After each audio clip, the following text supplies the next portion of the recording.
ہم قائل نہیں ہیں وہ والی شہادت بیان کرنے کے جس میں کہتے ہیں ہائے حسین تو سکینہ تو زینب. ہمارے بزرگوں نے ہمیں یہ سبق ہمارے بزرگوں نے ہمیں بتایا کہ امام حسین کی شہادت اس طرح بیان کرو کہ نوجوانوں میں جذبہ جہاد پیدا ہو, عورتیں صبر کا پہاڑ بن جائیں. اس طرح شہادت ہم وہ والی. لیکن ایک بات ضرور ذہن میں رکھیں, یہ جو لوگ کہتے ہیں نا بڑے مظلوم تھے پانی نہیں آ سکا, میرے سے حوالہ دیکھے جس نے دیکھنا ہے, میرے سے حوالہ دیکھے. میرے سے حضرت امام حسین میدان کربلا میں تھے تو تھوڑی سی جگہ کھود کے نا امام حسین نے تو خندق کھودی. خندق کھودنا عرب کا رواج تھا, مدینے میں بھی خندق کھودی گئی, اس کا نام ہی جنگ خندق. تو خندق کھود کے نا آگ جلائی جاتی تھی, یہ حفاظت کا ایک ذریعہ تھا تاکہ دشمن نہ آئے. تو امام حسین نے اپنے خیمے کے سامنے خندق کھود کے اس میں آگ جلائی تاکہ پردہ رہے, عورتوں کے پاس کوئی دشمن نہ آئے. تو ایک شخص سامنے کھڑا ہو کے کہنے لگا حسین تو نے دنیا میں ہی آگ جلا لی ہے. معاذ اللہ ثم معاذ اللہ, کہنے لگا آگے تو آگ ملے گی, یہاں جلا لی ہے. تو امام حسین کہنے لگے میں حکم دیتا ہوں آگ کو کہ تجھے ابھی پکڑ لے. لوگ کہتے ہیں مظلوم تھے, میں حکم دیتا ہوں آگ کو تجھے ابھی پکڑ لے.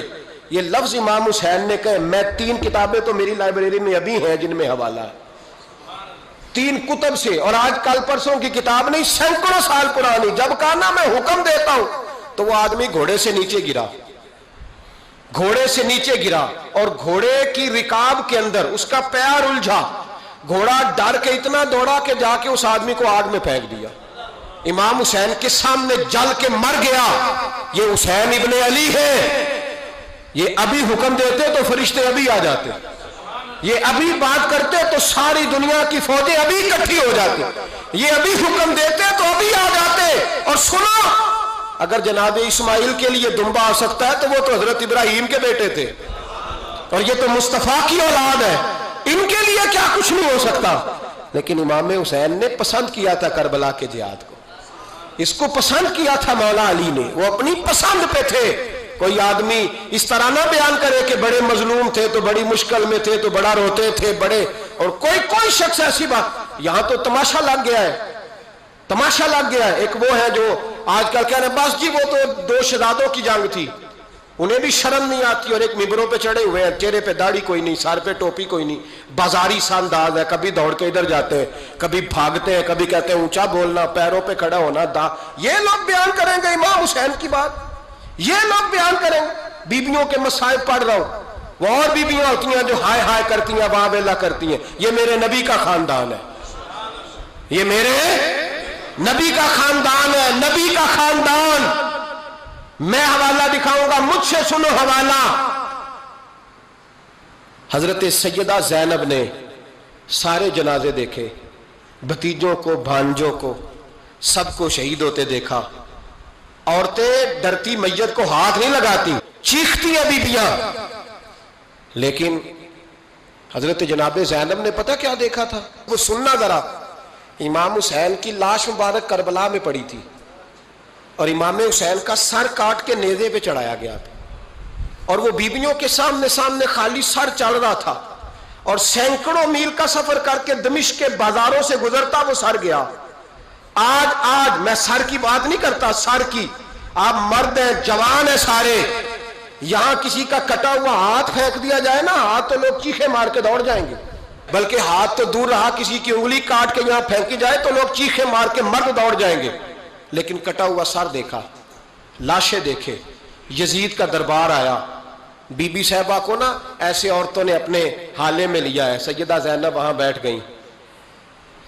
تو جب بولا نا یزید دربار میں, کہنے لگا کہ دیکھو اللہ نے عزت والوں کو عزت دی, معاذ اللہ ثم معاذ اللہ. اور میرے مخالفین کا کیا حشر ہوا جب اس نے دیکھیں نا, ایک آدمی مجبور ہے, مقہور ہے, اتنا لمبا سفر ہے, غربت ہے, پیاس ہے, بیماری ہے, کیا انداز ہے جب اس عالم میں یزید کے دربار میں اس نے گستاخی کی امام حسین کی. یہاں لوگ کہتے ہیں کسی کو کچھ نہ کہو, کیوں نہ کچھ کہیں. جو سیدنا امام حسین کے بارے میں بات کرے گا زبانیں کھینچیں گے اس کی, جو صحابہ کے بارے میں بات کرے گا ہم کرنے دیتے ہیں. یہ کیا بات ہوئی, گستاخی کرنا, بے ادبی کرنا, یہ کون سا دین ہے؟ یہ تو تم بے دینی پھیلا رہے ہو. سنو, جب اس نے بے ادبی کی تو سیدہ زینب چپ نہیں رہی, بلکہ حضرت زینب بولی اور کھڑی ہوئی. اور آپ نے تلاوت کی قرآن مجید کی اور آیتیں پڑھی، کہنے لگی وَتُعِزُّ مَن تَشَاءُ وَتُذِلُّ مَن تَشَاءُ بِیَدِکَ الْخَیْرُ، اور آپ فرمانے لگی یزید تو کہتا ہے تیرے مخالفین پسپا ہو گئے، تجھے عزت ملی؟ آپ فرمانے لگے یہ تیرا دربار ہے نا، یہ تیرا سجا ہوا ہے نا، تیرا اس وقت ڈنڈا چلتا ہے نا۔ فرمانے لگی چند سال ٹھہر جا، تیرے اوپر لوگ لعنتیں برسائیں گے، اور فرمایا جب جمعے پڑھے جائیں گے تو لوگ میرے حسین کے نام کے خطبے پڑھیں گے۔ فرمایا آج یہ تیرا دربار ہے نا۔ حضرت نعمان بن بشیر صحابی رسول تھے، وہ کہتے ہیں میرے قریب ایک نابینا صحابی بیٹھا تھا، سنو سنو حوالہ میں دکھاؤں گا۔ کہنے لگے میرے قریب اس وقت یزید کے دربار میں ایک نابینا صحابی بیٹھے تھے، جب بی بی زینب نے یہ بات کی نا تو وہ نابینا صحابی میرا ہاتھ پکڑ کے کہنے لگے نعمان علی آ گئے ہیں، یہ تو علی کی آواز ہے، علی آ گئے۔ جبریل امی بول رہے ہوں جیسے، حکمت کے گوہر رول رہے ہوں جیسے، دربار دمشق میں وہ زینب کا خطاب منبر پہ علی بول رہے ہوں جیسے۔ کہنے لگے علی آ گئے، علی، یہ تو علی کی آواز ہے۔ جناب نعمان بن بشیر کہنے لگے نہیں، علی جب بولتے تھے تو بڑا رنگ ہوتا تھا، ابھی تو زینب کھل کے بول ہی نہیں رہی، ابھی تو زینب ستائی ہوئی ہے، ابھی تو زینب زخم کھا کے آئی ہے، ابھی تو زینب پیاسی ہے۔ کاش زینب تر و تازہ ہوتی تو زینب خطبہ پڑھتی تو علی کی طرح گرجدار آواز نکلتی۔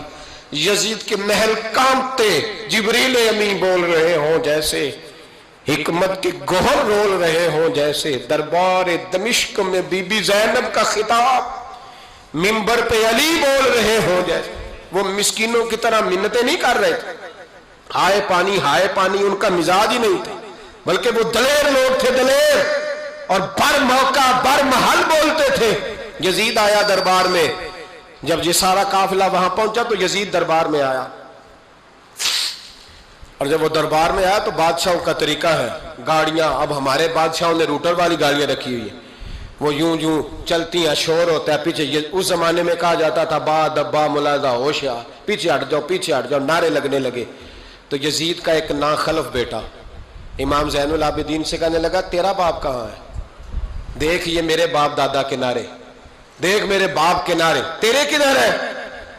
ابھی یہ بات شروع اس نے کی تھی کہ دمشق کی جامع مسجد میں زور کی اذان ہو گئی، اور جب مؤذن نے کہا نا اشہد ان محمد رسول اللہ، تو امام زین العابدین اس کا ہاتھ پکڑ کے کہنے لگے یہ میرے نانا کے نعرے لگ رہے ہیں، اگر تیرا ہے تو بتا، یہ میرے نانا کے نعرے ہیں۔ اور فرمایا تیرے باپ کے 2-2.5 سال لگیں گے، میرے نانے کے قیامت کے بعد بھی لگیں گے، میرے نانے کے نعرے قیامت کے یہ لگتے رہیں گے، لگ رہے ہیں اور لگتے تھے اور لگتے رہیں گے۔ میرے بھائی یاد رکھو، دلیری، ہمت، پہلی بات ان سے پیار کرنا ہے، دوسرا ان کی ہمت، ان کا مقام دلیری کرنا ہے، ان کا کام ہمت کرنا ہے، ان کا کام ڈٹ جانا ہے، کمزوری دکھانا اہل بیت کا طریقہ ہوتی۔ حضرت عباس کے بازوؤں میں درد ہوتی، جناب زینب پھر پریشان ہوتی ہیں کہ ہم تو اس بے حیائی کے خلاف لڑے اور امت ابھی یہ گند کر رہی ہے۔ جو چوکوں میں کھڑا ہوتا ہے نا عورتوں کو تاڑتا ہے، وہ یزید کے طریقے پہ عمل کرتا ہے۔ یہ دلائل ہے، آپ سوچ لیں، اندازہ کر لیں کہ ہم نے کس جماعت میں کھڑے ہونا ہے، اس لیے گند سارا نکالیں۔ امام حسین کا ایک پیغام آج اپنانا بڑا ضروری ہے۔ امام حسین نے سر سجدے میں کٹایا اور قرآن کی تلاوت نیزے کی نوک پہ بھی جاری رہی ہے، اس لیے آج کم از کم 10 نفل امام حسین کی سنت سمجھ کے ضرور پڑھیں گے انشاءاللہ۔ جنہوں نے روزہ رکھا ہے بڑا اچھا کیا ہے، چلو جو نہیں رکھ سکے پھر بھی نفلی ہے، کوئی فرض نہیں، کم از کم 3 دفعہ سورت یاسین کی تلاوت آج ضروری ہے امام حسین کے لیے، کریں گے انشاءاللہ تعالی۔ اگر وہ نیزے کی نوک پہ پڑھ سکتے ہیں تو آپ ان کی خاطر بھی تو پڑھ ہی سکتے ہیں نا۔